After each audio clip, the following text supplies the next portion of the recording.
How you doing, everybody? This is Let's Be Real, Brad, and today I'm going to be talking about the most influential and greatest Halloween films that have ever come out, and that is the original 1978 Halloween. Before we start off this review, hit that like button, subscribe if you haven't already. It means the world to me that you guys are liking my videos. Subscribe to my channel, you guys are the best. So Halloween is definitely one of my favorite movies to watch in the Halloween season. Heck, I bet it's probably your favorite as well. The reason why it is so fantastic and so great to this day, because it really did popularize the slasher genre. Sure, we had films like the Texas Chainsaw Massacre and Black Christmas that weren't technically slasher films yet, but this movie really pushed that, and a bunch of other films like A Nightmare on Elm Street, Child's Play, Hellraiser, and even more sequels to the Texas Chainsaw Massacre really brought on how profitable and great slasher movies were, and people just wanted more of that during the 1970s and 80s. The thing is so interesting is that this movie is the groundwork of what a slasher film is. So many people try to compare this film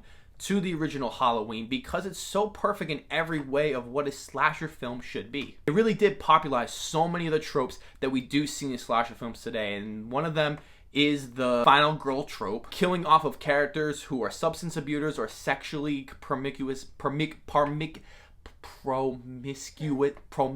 characters, and the use of a theme song for a killer. Let's start with one of my favorite aspects of this film, and is the music that is actually composed by John Carpenter. It is so catchy, it's so conniving, and I love everything about it. This is one that I play constantly through the Halloween season, and sometimes I even play at the gym or on the treadmill because it makes me feel good. Everything about this theme just spells out Halloween. I just can't think of any other theme that would fit perfectly during the Halloween season. It's so creepy to listen to, especially if you're walking around trick-or-treating. Try playing that song. Really captures the atmosphere, and I hope you guys try that out. The direction in this film by John Carpenter is absolutely excellent. I love the way that he is shown so many times panning in the way of the kill. We really do follow the killer's steps in this film as we look through his eyes and we watch as he lurks around looking at the children that he's about to take and kill. Obviously, the influence of this film is really massive. I mean, you have the horror movie slasher villain that is so iconic at this point. People love slasher films, and heck, people really in the next couple sequels start rooting for the main killer because so many of the characters are not really written well. They're kind of just made to get killed, and those are going to be some negatives in this film and the other films, but it's something that has been so a part of the slasher genre that people just kind of roll with it, and it made so much box office money because some people just like the idea of this massive crazy killer just killing off these people in really creative ways. And that leads on to the next positive, is the kills. The kills are very minimal in this film, as if you see in the other later Halloween films, they get really grotesque. They really do become something more of an excitement thrill factor, but in this one they're very minimally used throughout, and when they're done so well. They're effective, they're creative, and they're just truly memorable. That I can think of every kill that happens in this movie. There's a ton of tension and build up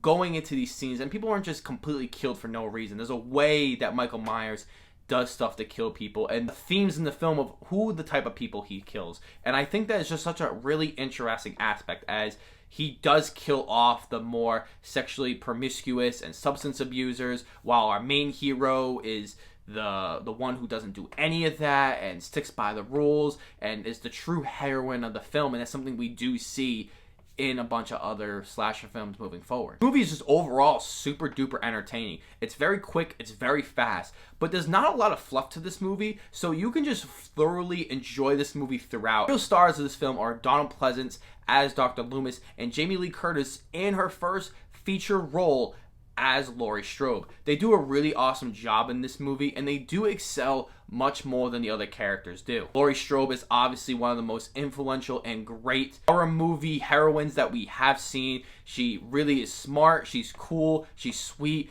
and really does play her cards well, and is not afraid to protect who she needs to protect and know what to do in herself. Now, if we're going to go for some negatives here, there's pretty much none. I mean, this movie is outdated, of course. There are some things that are pretty cheesy, but that's just going to be due to horror movies just being outdated on their own because people just get desensitized to those things. So that doesn't necessarily bother me. The one thing I think is going to be the characters.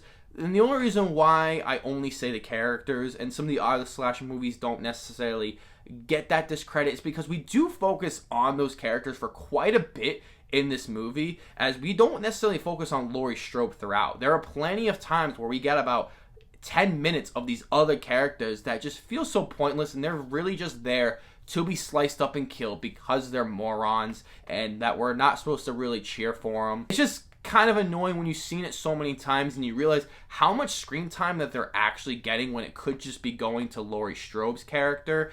But it's just in the essence of having that entertainment quality, and it does push the story forward, and it does make more of a threat to our main characters, so it's understandable why it's there. I just think it could have been done better. Overall, Halloween 1978 is definitely one of the best horror films of all time. It is super duper entertaining. It has a awesome killer of Michael Myers that is a William Shatner mask, as you guys may have not known, and they just basically made it all white and they made it cool with the hair on top. So many great things that I think that you can take from this film, and I think if you really enjoy it for its time and seeing how well that they crafted it and so many aspects of this movie still hold up, then it just shows how great this horror movie was. And I think you guys gotta check it out if you haven't seen it already, which is probably not a lot of you, but I highly recommend it. So I'm gonna give this film a strong 9 out of 10. I mean, guys, have you guys seen Halloween 1978? Have you seen the sequels? Do you guys like those sequels? I want to know all those films down below. And as always, I'll see you guys in the next video.